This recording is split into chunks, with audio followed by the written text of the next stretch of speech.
Saludos amigos y amigas televidentes de todo el territorio nacional, que a esta hora por este canal y una red de cables a nivel nacional tienen en sintonía su programa Realidad TV.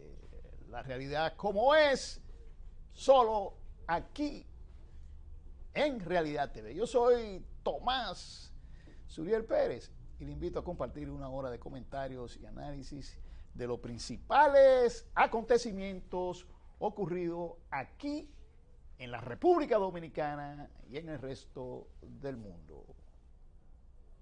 Hoy, como siempre, acompañado de los buenos amigos Julio César Santana y Adán Boden y García. Buenas noches, Tomás, buenas noches a los amigos televidentes. Esperamos tener un programa de mucha importancia esta noche, que sirva de orientación y edificación, como siempre ha sido la meta de Realidad TV. Así es, pues, Julio, hoy se celebra a nivel internacional, a nivel del mundo, el Día de la Desertificación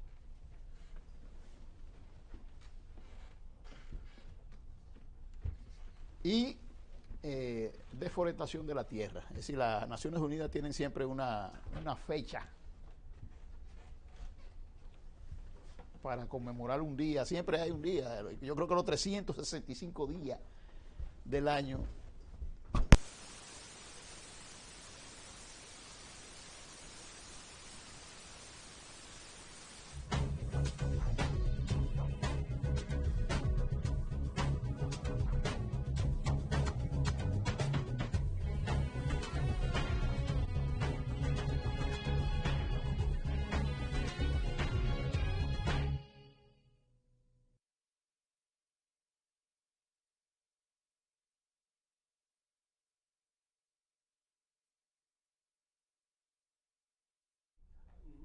Bueno, amigos, hemos tenido una falla técnica. Cuando el programa se hace en vivo, eso ocurre. Pero bien, decía que las Naciones Unidas, pues, están dedicando el día de hoy a llamar la atención ante la desertificación de la tierra y la deforestación. Que eso es un llamado que hacen, ¿no?, de verdad, ante los problemas que sigue afrontando el planeta Tierra en estos países. Sin tierra no hay producción. No, ¿verdad? Lamentablemente. Así que tanto la tierra y cuando usted le agrega el componente del agua, estamos hablando que son dos bienes muy importante para la supervivencia humana. Por cierto, tú que hablas de agua, Julio, el presidente Abinader llamó a un pacto por el agua. ¿Lo escucharían a nosotros? Yo creo que sí. Sí, porque es un tema que lo hemos tratado pacto varias por el veces. agua, compadre. Sí, qué bueno. Eso está muy bien. Bueno, incluso creo que uno de los componentes de ese pacto del presidente establece la conservación de los ríos y no desperdiciar el agua, que es uno de los temas que nosotros siempre hemos venido tratando aquí, entre los muchos temas que tratamos. Es decir, que por fin entonces estará en la agenda, incluso me imagino que hasta de los partidos políticos, es ese asunto, Sí, si se llega a un acuerdo de esa naturaleza. Eso incluye la discusión del Código de Agua, que tiene ya varios años en el Congreso y que todavía no ha salido.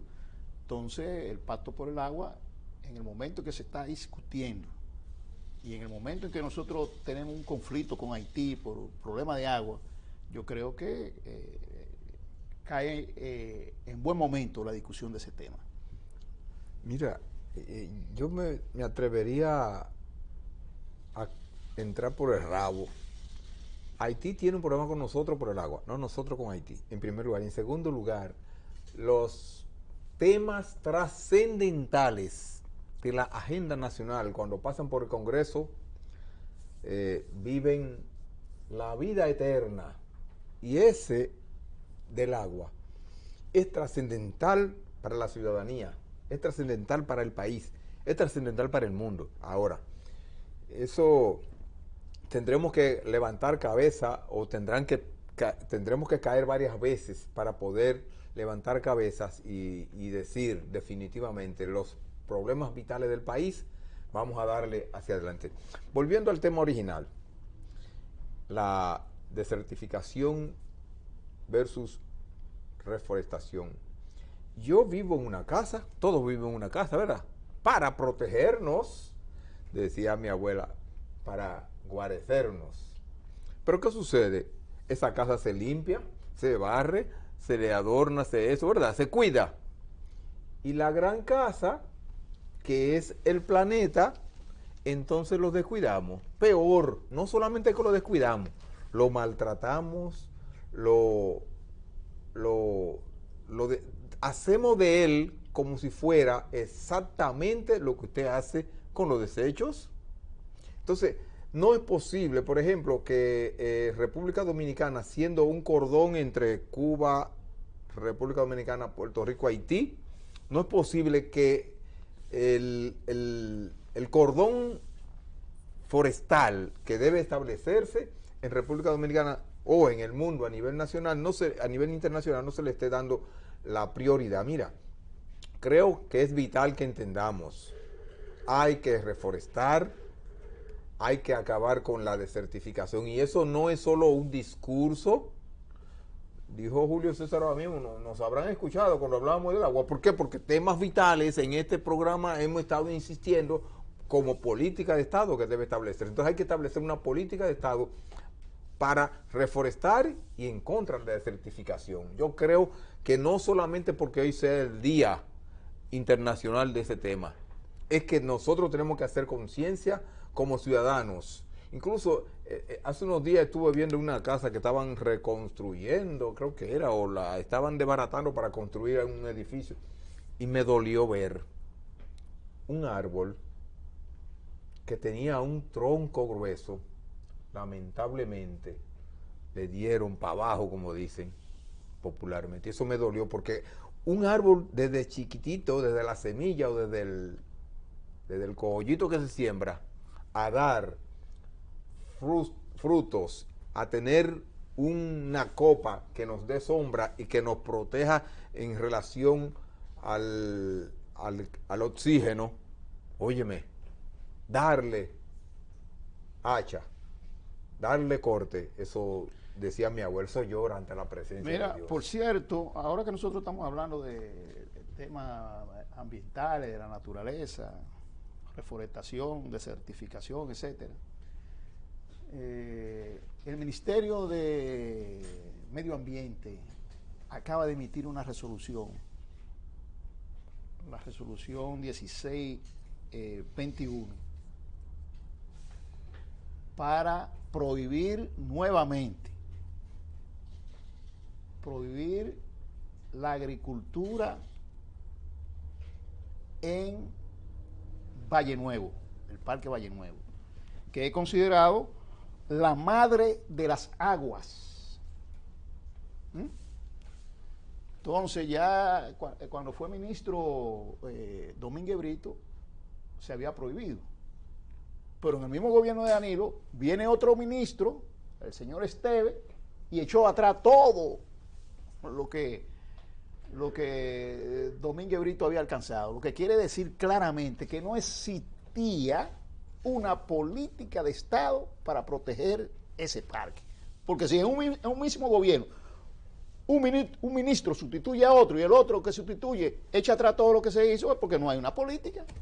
Claro, eso es muy parecido al tema que hemos tratado aquí cuando hablamos de la seguridad ciudadana, que cada quien tiene un Ford bajo su brazo con lo que considera que es la seguridad ciudadana, entonces cuando viene a aplicarlo. En el caso mira, ¿y qué le cuesta al Estado, por ejemplo, proteger esa área tan vital para la vida, para la sociedad? Porque no vamos a decir que por falta de soldados, de militares, porque aquí hay personas, incluso de la vida privada, que tienen hasta hasta 10 militares y 9 asignados. ¿Y en qué beneficia eso al país? Entonces, cuando toma una medida de esa naturaleza, y ojalá que el ministro de Medio Ambiente la sostenga y no sea solamente una pose ante la opinión pública. No decirle, no, aquello hay que militarizarlo, no. Aquí está la vida del país. Y si está la vida del país, entonces vamos a protegerla.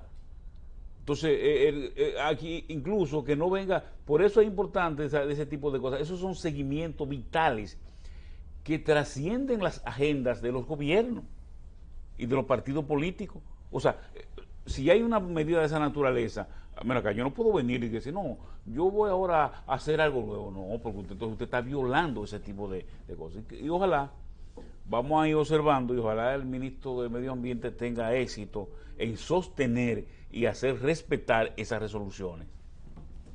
Bueno, política partidista y política de gobierno y política de Estado. Yo lamento que en nuestro país todavía estemos en el quítate tú para ponerme yo hoy en Escobita Nueva Barre Bien, o en que yo quiero que se haga lo que yo tengo en mi cabeza sin importar lo que le conviene a la sociedad. Y por lo tanto, como dice Tomás, una prueba fehaciente de que no hay una política de Estado sin importar quién gobierne, sin importar quién gobierne, es decir, qué partido o qué personaje gobierne. El Estado Dominicano no tiene una política en las cuestiones vitales, y en esta específicamente la de medio ambiente, recursos naturales. No hay una línea establecida que pueda traspasar los años y los gobiernos. Dan cuenta, bueno, así es, lamentablemente, pero lo que llama la atención es que un ministro sustituye a otro, inmediatamente cambia. Óyeme, pero no hay un presidente que le diga, no, señor, usted no puede hacer eso. Tiene que seguir los lineamientos que ya se había trazado, porque un esfuerzo hizo el ministro anterior de Medio Ambiente, Domínguez Brito, que tuvo incluso enfrentamiento con agricultores que usan esa tierra para conunquismo, ¿verdad? Y que están depredando, porque la agricultura necesita limpieza, ¿verdad? Para tierra, para la tierra preparada para la siembra. Llámale exacto, deforestación necesita. Para la siembra, claro, la agricultura necesita eso. Entonces, míralo ahí se ven las imágenes. Entonces, ¿cómo es posible que si se recupera eso, si el Estado tiene un enfrentamiento con diversos sectores que se oponían y que se oponen todavía, viene un ministro anterior y echa atrás todo y vuelve otra vez la agricultura viento en popa? Entonces yo creo que, ojalá, como tú dices, ustedes dicen, el ministro Orlando Jorge Mera pueda pues imponer el criterio del Estado en cuanto a Valle Nuevo. Hay que proteger ese parque, hay que proteger las madres de las aguas, porque ahí es que nacen todos los ríos más importantes del país, y eso hay que protegerlo. Miren, ha llamado la atención, ¿verdad?, que en materia de vacunación, pues los jóvenes están acudiendo masivamente a los centros de vacunación, y la gente se está vacunando. Los jóvenes están acudiendo, y eso es muy importante, que jóvenes y adolescentes que ya les toca la etapa de la vacunación lo vayan haciendo. Miren, en Estados Unidos, a pesar de haber sido el país más golpeado por la pandemia, tanto en infectados como en fallecimientos, ya Estados Unidos se está acercando a los 600,000 fallecimientos, que eso no es pajita de coco, ¿verdad? Bueno, en Estados Unidos ayer llevaron a la normalidad a Nueva York, que se convirtió al principio de la pandemia en el epicentro de las infecciones y de las defunciones en el epicentro en el mundo se convirtió. Y felizmente, ayer entró Nueva York en la apertura. Y estamos diciendo esto porque hay muchos dominicanos que residen allá y que, bueno, están participando de esta apertura, pero muchos dominicanos que residen allá que fallecieron. Se estima que cerca de 13.000 dominicanos fallecieron en Estados Unidos. Entonces, es importante eso de que los jóvenes están acudiendo a la vacunación. Ya República Dominicana avanza en ese trecho. Tenemos un 19% de la población ya vacunada. Un 19% de la población vacunada. Nosotros estamos casi tú a tú con Francia, que es un país desarrollado, que tiene 21%. Entonces esa es la única forma de que logremos la normalidad, que la gente se vacune. Y están acudiendo masivamente a los centros de vacunación. Ya llegó en el día de ayer un lote de 1.500.000 nuevas dosis de vacuna de China. Ya China ha aportado 7 millones y algo de vacuna, lo que es muy interesante. Bueno, que ha aportado no, nosotros lo hemos comprado, claro, ¿verdad? Pero bueno, se la hemos comprado. Encontramos quien nos vendiera, pero encontramos quien cumpliera. En otras ocasiones fuimos al mercado con el dinero y no pagamos y no se respondió. Y nos cubiaron. Y nos cubiaron. Exacto. Mira, eso que está diciendo Tomás es las estadísticas, los informes que estaban dando el gabinete social y las autoridades de salud explicaban de que el 70% de las personas que estaban en cuidados intensivos eran jóvenes no vacunados. Lo que quiere decir que esa saturación que se dio y que por suerte en estos días ha ido descendiendo un poco, se debió porque, señores, una persona ya adulta se vacuna o no esté vacunado, ¿cuál es el nivel de desplazamiento de un adulto y un joven? El joven se desplaza por donde quiera, a la discoteca, al club, al amigo, al juego, a la cosa. Entonces, ¿qué quiere decir? Que es un vector de contagio activo si no está vacunado. Entonces, yo creo que el hecho de que se haya, te digo, yo estoy viendo un centro comercial y vi muchos jóvenes haciendo, y muy ordenado, vacunándose, el proceso estaba muy organizado, y qué bueno que sea así, porque nosotros necesitamos tener ya el 70%, 75% para, como decíamos la semana pasada, para poner una barrera al COVID y poder tener ya la llamada inmunidad de rebaño. Es decir, que sea, no es que usted va a hacer desaparecer, sino que sea controlable ya y manejable, y que no tengamos entonces esos desbordamientos en las salas de cuidados intensivos, que son escenas inenarrables, porque realmente personas que estén en un pasillo porque no ha podido conseguir una cama. Cuando se habla de cama, no se está hablando de que es una cama común, es una cama con un ventilador mecánico, que es lo que necesita una persona que va, porque una cama en un hospital podría aparecer, o en un pasillo, o lo que sea, pero estamos hablando de ese tipo de cosas. Entonces, yo creo que el país también debía asimilar esta tragedia del COVID para hacer una evaluación de realmente nosotros necesitamos invertir por ejemplo, en tanques de oxígeno, en preparación de más salas de cuidados intensivos, no solamente por la pandemia, por otra cosa. Nunca un país logra realmente tener el tope. Tú tienes el caso, por ejemplo, ¿cuál es el país que más invierte en salud? Estados Unidos. El 14% del Producto Interno Bruto lo invierte en salud. Ahora, no es el país que da mejor salud. Alemania tiene mejor salud. Pero Estados Unidos tiene 34 camas de intensivo por cada 100.000 habitantes. Y tú dices, pero ven acá, un país que ha invertido tanto, sí, se da ese tipo de cosas, Pero aún así, nosotros siendo un país con limitaciones, podemos ir avanzando en esa dirección de ir, no, lo que tengamos ahí, tanque guardado para si no en la cama, en un pasillo, ahí usted tiene el oxígeno y tiene el paciente y lo mantiene vivo. Entonces, qué bueno que la juventud esté acudiendo a vacunarse, porque incluso le hace un servicio a su salud, a su familia y a la patria. Mira, hablando de vacunas, hoy me llamó la atención que el Ministerio de Salud Pública, desde la semana anterior, solamente permitía la vacuna Sinovac, es decir, la que está viniendo desde China, solamente la estaba permitiendo para segunda dosis.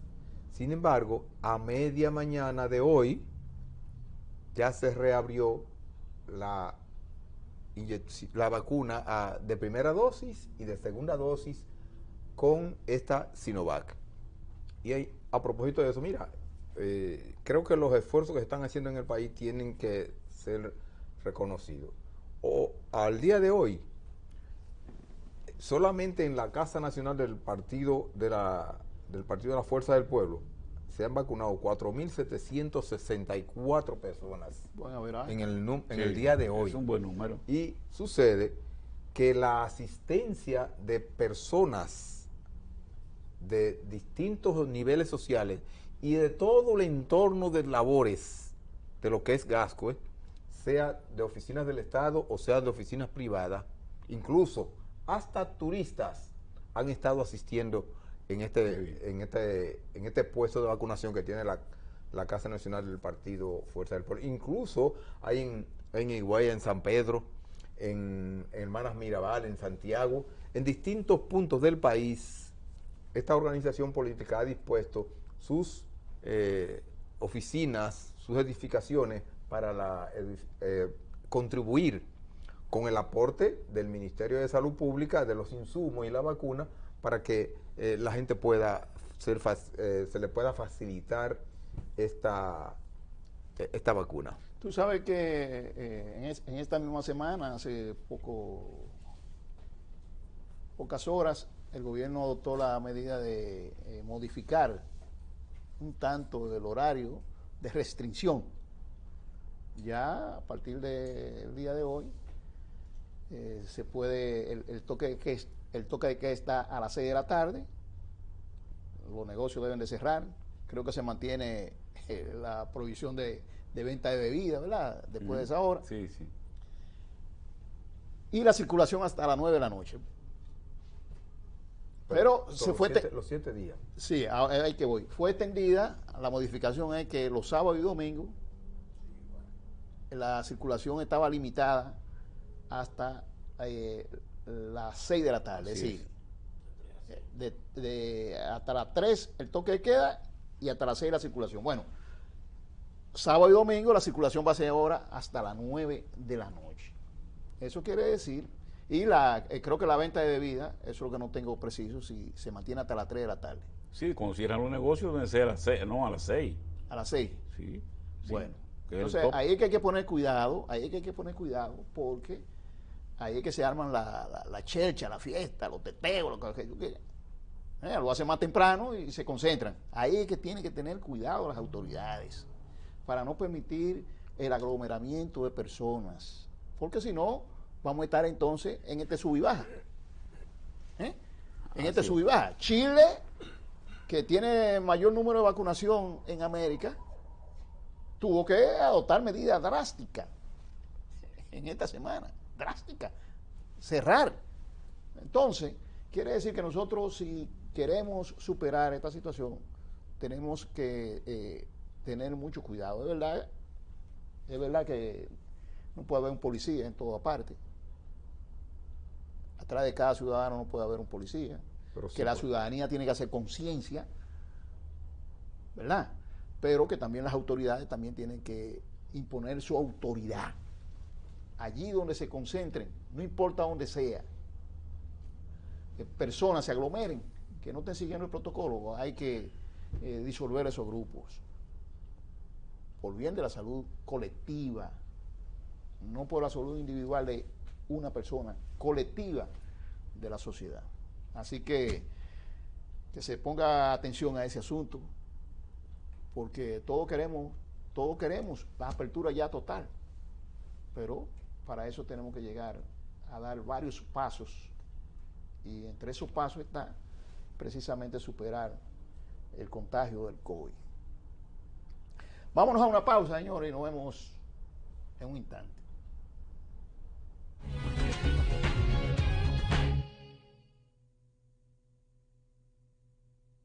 ¿Qué es el coronavirus? Es un virus respiratorio que puede causar enfermedades que van desde un resfriado común hasta complicaciones graves. ¿Cuáles son los síntomas del coronavirus?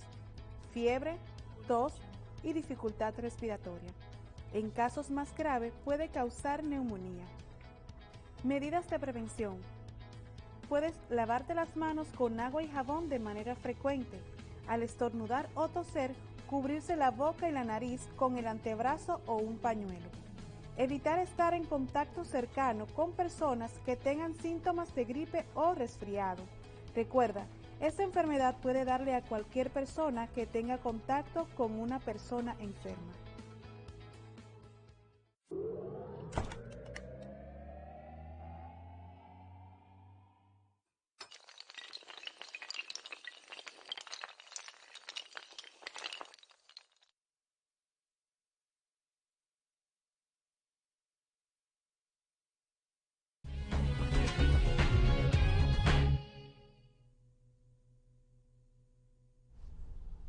Bueno, señores, el tema de la corrupción ha espantado a la sociedad dominicana, o ya estamos curados de espanto. Sí, de espanto, sí. Sí, Qué ya fácil. de espanto no morimos de eso. no ya. morimos de eso. Otra cosa. Pero, señores, se destapa el asunto de la EDES. Ay, Dios.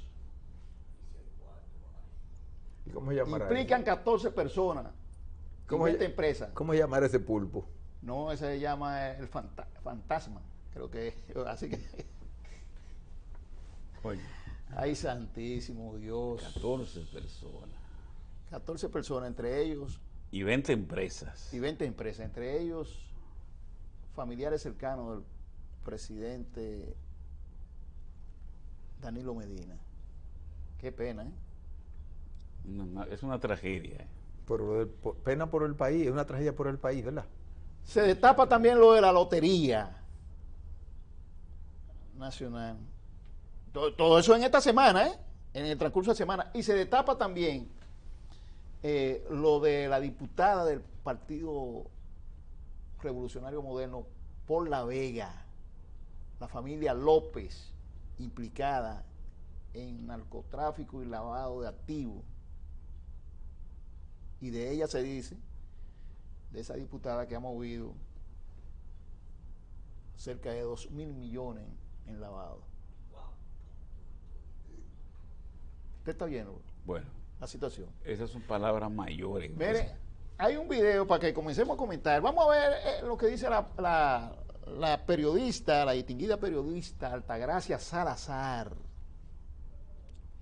que hace una reflexión sobre el expresidente Danilo Medina. Vamos a ver si el señor director ya la tiene en Q y la puede poner. Adelante.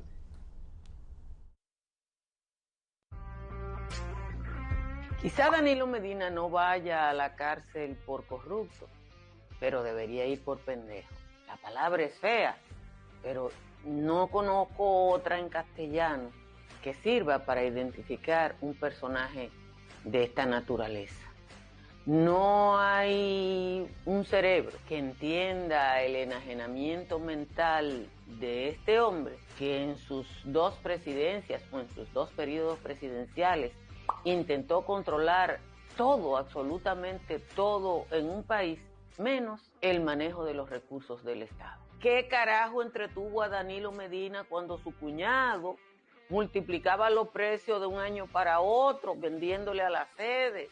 Un año vendió un contador en $170, al año siguiente lo vendió en $400 y el tercer año andaba el mismo contador por más de $700. ¿Dónde estaba Danilo cuando se hicieron tantos negocios en perjuicio del Estado? Solo en las sedes el Estado está pidiendo un resarcimiento por más de 50.000 millones de pesos. Bueno, la verdad es que es lamentable, da pena esa situación. A eso que tú te refieres que da pena. Es un escándalo realmente. Sí, porque se ve envuelta a toda la familia ahí. Y es penoso, fíjate, porque... Pero es penoso porque ella dice, ¿dónde estaba Danilo? Pero resulta que nosotros tenemos, yo no lo quise poner ahora, el video, pero salió ya en las redes, de un periodista que dice que él recibió un paquín, que envolvía a la familia Medina Montilla, sí, ya en estos tipos de... Y que el presidente lo llamó y él le llevó el paquín. Y que el presidente se incomodó con el director del DNI porque decía, ¿cómo es posible que un periodista tenga este tipo de información y ustedes no la tengan?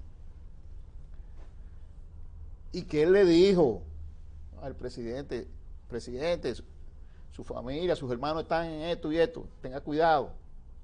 Pero sabemos, y él menciona ahí al funcionario, lo voy a decir porque lo menciona, no lo quería decir, pero él menciona ahí a Fernando Fernández, director de aduanas en el gobierno de Danilo Medina, el primer gobierno, ¿verdad? De Danilo Medina, los primeros 4 años.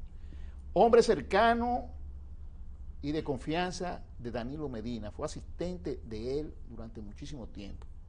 El ingeniero Fernández, que tuteaba, su relación era, tuteaba a Danilo, yo lo sé porque lo llegué a ver muchísimas veces, le dijo, óyeme, tu familia están pidiendo una cosa en aduana que no se le puede dar, y que la respuesta del presidente fue, con mi familia no te metas. bueno, y parece que fue así, porque ese funcionario no fue reincorporado en aduana cuando finalizó el primer periodo. No le dijeron nada y lo sacaron del tren administrativo. ¿No me está entendiendo? Entonces, óigame, esto es la inobservancia de un presidente de lo que se mueve, del entorno que se mueve a su alrededor.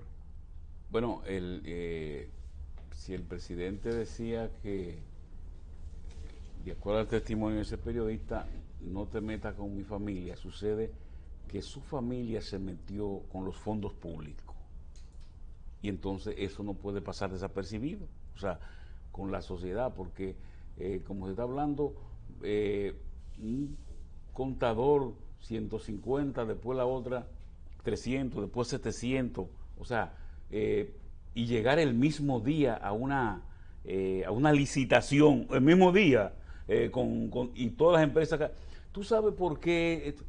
Yo recuerdo que aquí se armó un discurso, sobre todo el equipo económico del gobierno del expresidente Danilo Medina, decía que antes, y sobre todo se refería a la administración de Leonel, solamente el Estado tenía como 3 compradores y que ellos democratizaron el sistema. ¿Ustedes no recuerdan ese discurso? Que ellos democratizaron el sistema y que ahora cualquier ingeniero y cualquiera podía ir. No, pues, vaya sorpresa. Entonces, yo creo que esa situación debe realmente llamar a la reflexión, y se ha dicho pues, que en algún momento, yo soy de lo que creo, el presidente Danilo Medina debía hablar al país y explicar su criterio, porque todo el mundo sabe que en toda parte del mundo, y República Dominicana es la excepción, el presidente es uno de los ciudadanos más informados. Tan informado es que incluso en un discurso político dijo, yo sé que vinieron 17 embajadores a votar por Leonel. Yo sé que la unión de Maco y Cacata se reunió en la casa de Yayo Lobatón.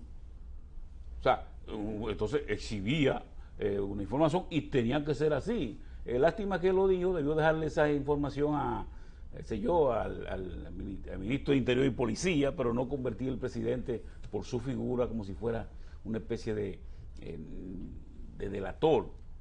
Entonces, esa es una. Y sobre todo, el caso que tú hablas, por ejemplo, de la lotería. Yo pregunto, ¿para qué el Estado necesita una lotería?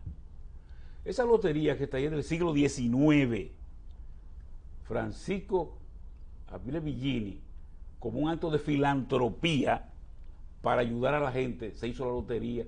Pero ¿qué tiene el Estado? Que el Estado lo que tiene que regular. Bueno, el sector privado, banca, monte su lotería, ahora páguenme mis impuestos, porque yo con eso no muero.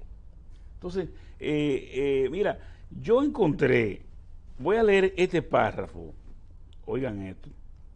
Esto es una carta que le manda Juan Bosch a uno de sus mejores amigos, Mario Sánchez de la Vega. Se la manda de Caracas a Venezuela en el 30. Voy a leer un solo párrafo que dice: ya ves, yo estoy otra vez en América. Estoy pasando hambre. Jamás soñé verme como ahora, sin ropa, con un pantalón y una camisa solo. Paseo descalzo, todo monotonía por las calles de Caracas. Y sin embargo, yo me doy cuenta de ello. No nacimos acaso para vivir, no importa cómo.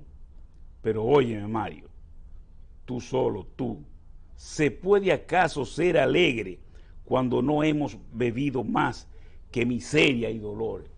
Yo traigo este dato, señores, porque Juan Bosch es un referente moral, político y por donde quiera que lo midan.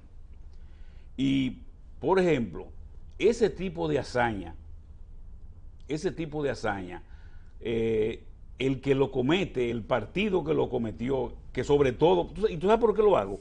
Porque la institución política, el PLD, no ha fijado una posición política. Una declaración huyendo o un tuit que envían, pero una posición del comité político en un documento, posición del comité político contra la corrupción. Que tienen a su presidente acorralado. Bueno, claro. Pues no hay otra forma de acorralar a un político como lo tienen ahora. Entonces, y ellos están calladitos.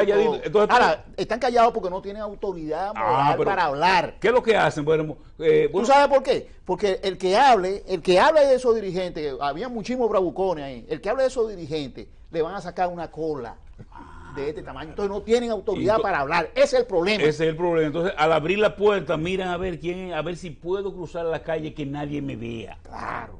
Escondido. Entonces, por eso, oye, pero yo incluso recuerdo que vi exposiciones de miembros del comité político. En el caso, por ejemplo, de Félix Bautista, decían que Félix debía renunciar porque tenía un caso. Y yo creo que sí que debió renunciar a su posición de secretario de organización. ¿Y cuántos miembros del comité político están involucrados? Y el comité político ha dicho: esta boca es mía. ¿Y por qué no le pone la renuncia? No le pide la renuncia. Entonces yo creo que vamos a esperar, porque no es verdad que cayéndole todo eso encima, todo ese fango encima, usted va a quedarse ahí. Declaración. Es un documento, una posición, a favor o en contra. Pero tú tienes que decir eso. Entonces yo creo realmente que es lamentable eso que pasó, esa de las EDE, la de la lotería. Y repito, en el caso de la lotería el Estado no tiene que ser. ¿Por qué se descubrió? Bueno, porque un banquero fue eleccionado. Un banquero que se apellido Brito, que tiene una banca que se llama Doble Play. Dice: oye, pero yo he tenido que pagar más de $500,000 pero ven acá, le dijo a su esposa: mira, súbeme cómo fue el sorteo. Dice: carajo, pero mira qué fue. Entonces, yo creo que realmente la sociedad hay que adecentarla, llámese quien se llame. De los 3 casos de corrupción que se han destapado en esta semana, que están la EDES, ¿verdad? La lotería y lo de la diputada del PRM, 2 corresponden al PRM. Y habla, yo digo, es una buena señal del presidente, que el presidente no se ha metido, no ha interferido en nada de eso, no. Claro. Que corran la misma suerte que los demás. Y eso es importante para embarcarnos en la lucha contra la corrupción. Oiga, las ponderaciones que hizo Julio César sobre lo que es el que no han sacado la cabeza. Hay titulares que dicen: el que calla otorga. Por omisión, O el que no defiende es porque o tiene cola, tú dijiste, cola muy larga. Sí. Y 4, el que no defiende es porque no tiene agallas de defender lo indefendible. Pero vamos a dejar estas particularidades así, miren por qué. Yo recuerdo de jovencito y quizás de niño, quizás, de que en los tiempos atrás, de que los muertos de campaña ahí se quedaban. Eso era un argot que se mencionaba, ¿verdad? Pero también yo recuerdo que la corrupción se paraba en la puerta de mi despacho, dijeron una vez. Pero también recuerdo que se cacareaba mucho los llamados corruptos, pero eso se quedaba siempre en tiempo atrás, siempre se quedaba en que eso nada más sonaba una semana, quizás 2 semanas, quizás un mes, y después se olvida, o se olvidaba, perdón. Pero estoy hablando de décadas atrás. Ahora, en el mundo actual, vamos a ponerlo claro, ya como que la cosa no, la pava no pone donde ponía, y en muchos países de América,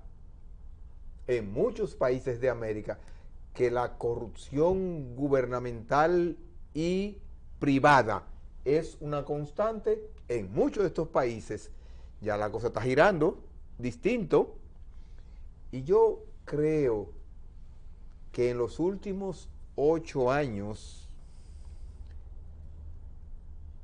miraban para otro lado, porque me daba la impresión de que pensaban que estábamos en esas décadas atrás, en que la corrupción era una constante, era algo normal, y que bueno, para eso que ellos suben, es una de las frases, ¿verdad? A corromperse, a buscársela incluso. Entonces, pero eso yo pienso que era una cuestión atrás. No estoy diciendo que ahora tenemos tacitas de cristal, ¿verdad que no? Yo estoy claro en eso, y el mayor ejemplo de que estoy claro en eso es los 3 casos que usted cita, que 2 corresponden a un partido en el Estado, en gobierno ahora mismo, y 1 corresponde a un partido que pasó por el Estado recientemente. Ahora, yo creo, sin ánimo de especular, sin ánimo de hacer leña de árbol caído, que ya no estamos en tiempos atrás. Y es una responsabilidad de la ciudadanía, es una responsabilidad de los funcionarios que tienen que ver con las cuestiones de regular, de supervisar, de monitorear y de encauzar todo lo que está mal hecho a nivel de los funcionarios del Estado. Yo creo que es un deber de esos funcionarios. Que hoy gobierna el partido X, no importa. El funcionario que está en esos puestos tiene que ver con esos trabajos, independientemente de criterios políticos, partidistas. Inevitablemente el mundo está cambiando, y creo, y reitero mi idea, no es por retaliación, pero aquí hay que poner las cuentas claras, definitivamente. Bueno, lamentablemente. Mira, con eso que dice Adán, y tú sabes por qué, por ejemplo, lastima el alma y la gente se siente hasta con impotencia. Mientras eso ocurre, entonces tú dices, ven acá, entonces yo tengo que pagar 10 pesos por un pan y ver morir a un dominicano porque no tiene un tanque de oxígeno.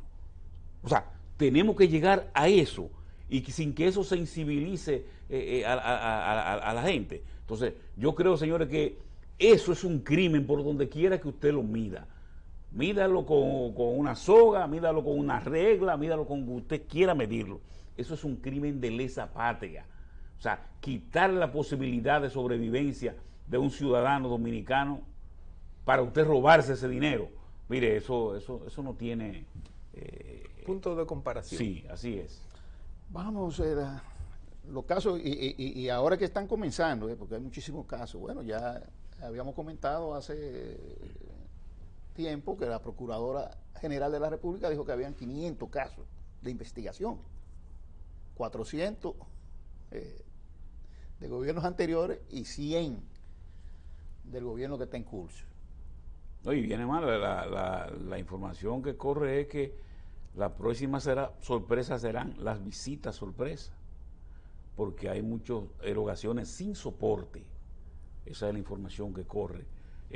Y vamos a ver, o sea, tú sabes cuál era lo que decía Dan en época pasada, que un hecho alarmante lo sustituía otro hecho alarmante, pero no cesa nada. Entonces, ya llegamos, ¿no? Que este es alarmante y el que viene es más alarmante, bueno, pero hay que enfrentarlo. Bueno, esa es la decisión. Pero mira, un breve. Mire, tú mencionabas, Tomás, que la Procuradora General de la República anunció hace varias semanas que eran 500 casos. Óyeme. Sea del gobierno pasado o parte de este gobierno, cualquiera, el número 500, desde el punto de vista de corrupción, es un número alarmante. Inevitablemente. Claro. Este país tiene que cambiar el rumbo. Claro que sí. Miren, la inflación sigue siendo una preocupación del pueblo dominicano.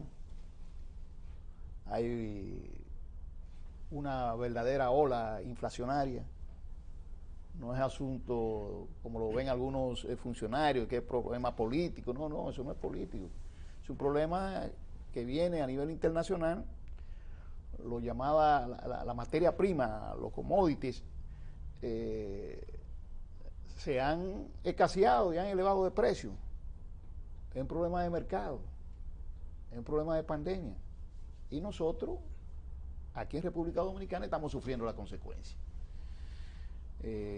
Aquí hay ya de hace tiempo una real carestía en los precios de los artículos de primera necesidad. Ya se habla de que la canasta básica del primer quintil de los 5 en que la nueva economía divide la sociedad dominicana, el primer quintil, lo que ganan de 15,000 pesos hacia abajo, la canasta básica está ya en 22,000 pesos. Lo que quiere decir que la situación es muy delicada. El Banco Central acaba de reconocer que ha habido en el último año ha habido una inflación acumulada de 10.5%. Eso quiere decir que hemos tenido una inflación de 2 dígitos que hacía mucho tiempo que República Dominicana no tenía. Y eso obliga al gobierno a no cruzarse de brazos, a no decir que como dicen algunos, que esto es un problema de político, a no decir que simplemente es un problema que viene de fuera. Esto obliga al gobierno a tener que amarrar, tomar decisiones.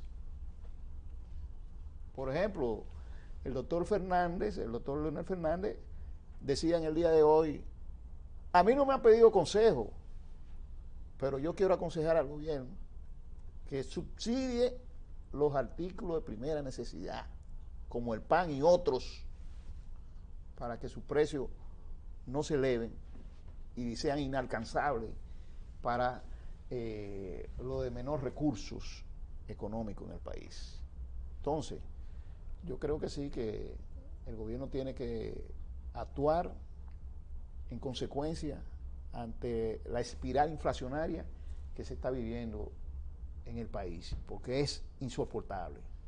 El metro de construcción ha subido un 30%. Eso es. Entonces, ahí es que está la situación. Ahí está entonces el descuadre del ciudadano. Porque, bueno, ciertamente, como se ha planteado, aunque este alza de los precios tiene un componente de fuera, por la misma crisis, el mundo estaba paralizado. el mundo comenzó a consumir y a demandar bienes y servicios. Entonces, pero hay cosas que, por ejemplo, que se producen aquí también, que no necesariamente se ven impactadas por el... ¿Qué es lo que tiene que hacer el gobierno? Además de subsidiar, como sugirió el expresidente Leonel Fernández, también tener que los organismos de control del consumidor se mantengan atentos, porque suele siempre que el gobierno subsidia un producto y cogen ese dinero y sucede que el gobierno no, cuando va el consumidor al mercado no encuentra el producto a ese precio. Yo vi una gráfica que publicó un periódico con 2 canastas de pan, una llena y otra vacía. La vacía eran los panes de A5. Hay de A5, pero no hay. Se acabaron. Pero la de 10 estaba llena. Entonces, eso es inducir y forzar al consumidor. Es decir, bueno, después incluso se encontraron de que la fórmula, bueno, no a 10, sino vamos a ponerlo a 2 por 15. Oye, eso, pero ya son $2, $3 más que descuadra también el presupuesto de la canasta familiar. Entonces yo creo que hay que tener mucha vigilancia en esos 2 componentes. O sea, señores, el que aumenta el precio en un momento así de pandemia, es como cuando usted tiene una herida y en vez de yo buscar un torniquete para que la sangre no pare, entonces, no, yo le abro y le estoy succionando sangre por el otro brazo. O sea, inconcebible eso. O sea, hay que los organismos pro consumidor, no sé cómo que se llama, que mantenga atento a qué está pasando y a visitar. Yo recuerdo, por ejemplo, y eso lo he visto mucho en Puerto Rico, que se va la dirección de consumidor, tiene otro nombre allá. Ah, mire, este producto tanto, el precio, esta es la multa. Ahí mismo se la deja. Y usted tiene que ir a pagar eso. Y entonces, si al volver te encuentras en la misma situación, entonces ya son otro tipo de cosas. Entonces, hay que hacer respetar la norma, hay que las leyes, para que la gente pueda convivir en una sociedad. Mire, déjenme plantear esto bien claro. Julio, Tomás dijo ahorita que las familias que están establecidas en el primer quintín, la canasta familiar está por encima de los 22,000 pesos. Eso quiere decir que si un empleado de ese primer quintín, su sueldo es de 15,000, la canasta familiar de este señor, de esta familia, tiene 7,000 y pico de pesos por encima de sus posibilidades. Pero muy por encima, porque no solamente el sueldo se dedica a comida. Entonces, pero yo quiero plantear, y el que recibe 10,000 pesos, ¿qué es lo que está ocurriendo? Que los pobres están disminuyendo en la ingesta de sus alimentos, están disminuyendo en los gastos de salud, están disminuyendo en los gastos escolares, etc. Ahora, ¿qué es lo que eso significa? Que entonces la gente se está poniendo cada vez más pobre. Pagando con su vida. Correctísimo. Juan Bosch dijo eso una vez, que el pobre cuando se enferma lo que tiene es que lamentablemente gastar menos en salud. Yo lo recuerdo, eso hace mucho que lo dijo. Pero entonces, ¿qué es lo que en sí ahora mismo vemos del otro lado de la moneda? Bueno, que sin sonrojarse, los dueños de los medios de ventas, de los comerciantes, sin sonrojarse, están aumentando los precios. Incluso, óyeme, vamos a ponerlo claro. Tomás dijo que hay insumos que vienen del exterior que son consumidos o son aplicados a la producción. Entonces, esos productos traen como consecuencia alzas, ¿verdad? Por esa razón. Y los otros que no tienen que ver con cuestiones de consumo exterior, ¿por qué lo están subiendo? Por ejemplo, óigame, se lo voy a decir con nombre y apellido: habichuelas, arroz, aceite, jabones, víveres, ñame, yuca, plátano, yautía, Todos. los vegetales, tomates, lechugas, ajíes, todos tienen precios. El cloro tiene aumento, hasta el papel higiénico. le aumentaron ahora. ¿Qué es lo que está pasando? Que la gente, el agua, dice el camarógrafo nosotros que hasta el agua también le está aumentando el precio. Bien, cada vez que le digo estos nombres de productos y otros muchos más que faltan, inevitablemente la gente cuando va a comprar lo que tiene que hacer es, por la poca cantidad de dinero que tiene, es comprar menos. Pero óigame, los dueños de los negocios están recibiendo ese dinero. ¿Y qué ha hecho el gobierno? Y lo vamos a poner claro. El gobierno no ha dicho ni pío. Y el otro día hablaron de que iban a hacer, que yo, que mentira, no hicieron nada. Que iban a entrar con un acuerdo. Mentira, con los negociantes y los comerciantes no se entran en acuerdo. Se le baja la raya y punto. Incluso ahora mismo aquí, lamentablemente, no tenemos lo que había en los tiempos de, no me recuerdo el nombre, que el control de precios era de verdad. Era una doña que había ahí en aquellos tiempos atrás, pero ahora no. Ahora están descontrolados los dueños que ponen los precios. Y lamentablemente la población no puede encontrar quien le ayude. Señores, hemos concluido por el día de hoy su programa Realidad TV. Julio César Santana, Adán Boy, Tomás Uriel. Les deseamos que pasen buena noche y que nos veamos en un próximo programa. Hasta la próxima.